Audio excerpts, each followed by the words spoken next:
How's it hanging, guys? Welcome to General Hospital NV, my GH after show. Let's get right into it. A lot has happened in Port Charles this week. First, we are going to talk about the reveal that Paul Hornsby is the General Hospital killer. I've got mixed emotions about that. There are so many people that were suspected to be the killer that I did not want to be the killer.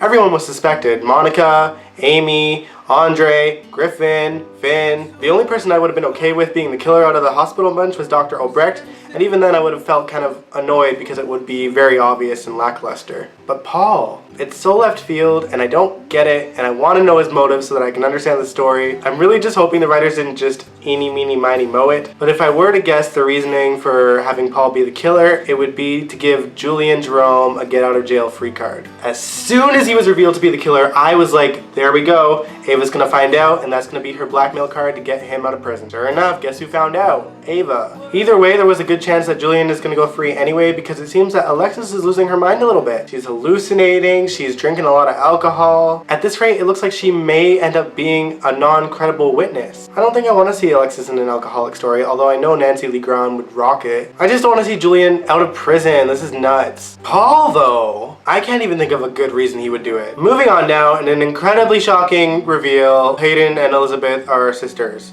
Incredibly shocking. Franco found out, and he's kind of holding off and telling Elizabeth for a bit. Franco found that out at the beginning of the week through Heather Weber, and it looks like he is going to use that against Naomi Dreyfus in some way. But before Franco went to Naomi, a few things may have went down in the hospital that put Elizabeth and Hayden at even more odds than they already are. Last week, Hayden found out that Elizabeth had her diamonds. She confronted her in the hospital. There was a big slap in the face to Liz that I may or may not have kind of enjoyed. A big old confrontation that ended up with Hayden saying something to the effect of, I need to shut Elizabeth up. And then shortly after that, there was a blackout, and then Elizabeth was pushed down the stairs. Any guesses to the main suspect? Hayden, obviously. But to the audience, Paul is also a suspect. To me, I don't think it's either of them. I don't really have much of a theory after that, but it's too obvious. Maybe Heather's escaped prison and pushed her down the stairs. Maybe Elizabeth's other sister Sarah did it as a joke. Perhaps it was just karma pushing her down the stairs. I don't know. Either way, I love the blackout scenes for the drama. Seeing some actual movement in the storyline has been great. But when Paul tried to go after Monica, I was like, you know what? I was like, oh hell no. Nope, I do not want Monica killed off, okay? The Quartermains have suffered enough. We cannot lose more veterans on the show, okay? Speaking of veterans though, we got Felicia Jones back for a little bit. She was trying to convince Maxie to go back to Nathan. I love seeing Felicia on screen. She's one of my favorite characters of all time. I want to see her more. I know that she's doing other shows, but I miss Felicia, you guys. Hello, Felicia. Come back. I actually really enjoyed her scenes with Nina, though. They actually play really well off of each other. Great scenes for two characters that I've never met. You know, if you asked me a couple years ago if I would ever like Nina,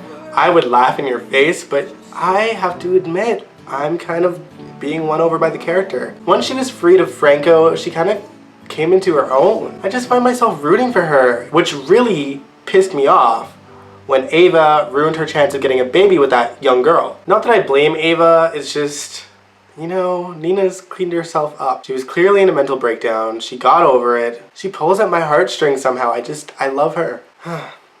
Alright, I've waited long enough. Jason and Sam's wedding, or the beginning of it I should say, and there were so many cute moments. Obviously one of the cutest moments was their pre-wedding photo shoot. In case you guys are wondering, that song is called Beautiful Life by Michael Kazur. I don't know if I'm pronouncing that right. And I've actually uploaded the song for you to hear on my other channel, General Hospital Jukebox. The link is in the description below, so check that out if you want to hear the whole thing because it's a beautiful song. The other cute thing is that Spinelli is the one that is doing the wedding for them. He gets to pronounce them man and wife. Spinelli, you guys. I wasn't actually too surprised to see him because he was in the promo, but it didn't ruin it for me even for a second. When Sam went to hug Spinelli, my heart was just like, oh god, here we go. I was already a hot mess watching that. I'm not gonna be able to handle the wedding this week. The only downside is that Monica isn't there. I get it, the hospital is in chaos right now. There's a killer running around and it would look really bad for her to jump off of her own ship, but I just wanted all the feels. Lucas isn't there either. He must be on one hell of a honeymoon. But yeah, in my opinion, it was one hell of a week on General Hospital. I loved it from beginning to end. In my opinion, it had a great balance of drama and action versus lightheartedness and just the feels. Hayden and Finn, their kiss, loved it as well. She better move on with him and not Nicholas when he gets back. But yeah, let me know what you guys thought. Comments below or go on my Tumblr. Throw me a message anywhere you like and I will catch you guys next week.